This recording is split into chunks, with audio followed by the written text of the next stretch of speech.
In a 2019 study, over 400 participants were enlisted to learn a mysterious, invented language.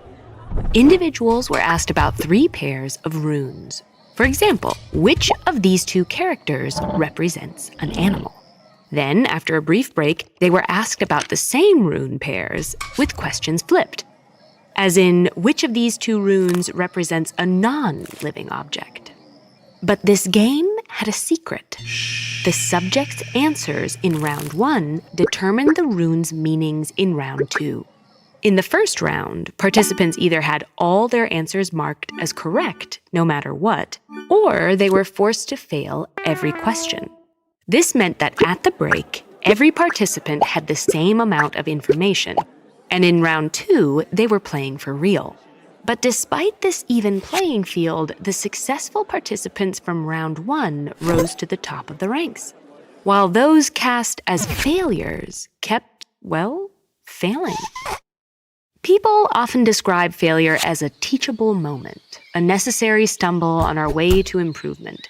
But learning from our mistakes isn't always easy, especially when those failures are demoralizing, overwhelming, or just downright confusing. So what exactly prevents us from turning our mistakes into mastery? Perhaps the most obvious hurdle to learning from failure is how painful it can be.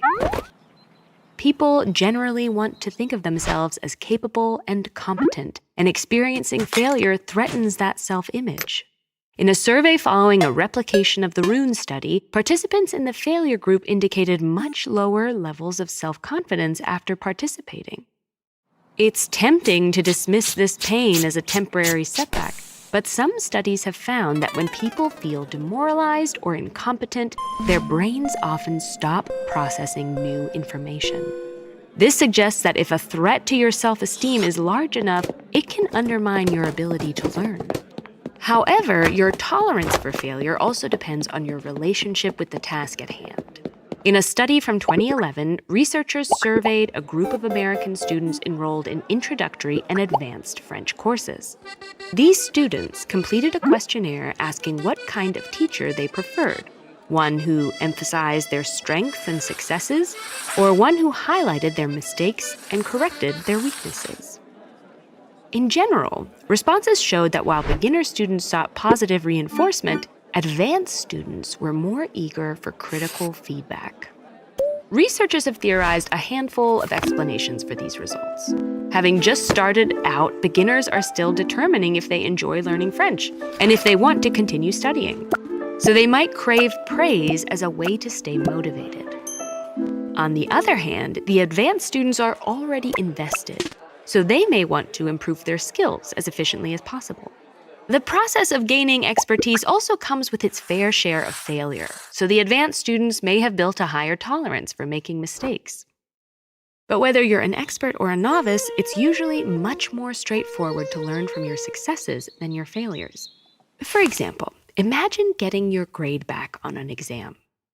If you aced it, you could reasonably assume you made good choices around when, what, and how much to study, and you can replicate those decisions for the next test.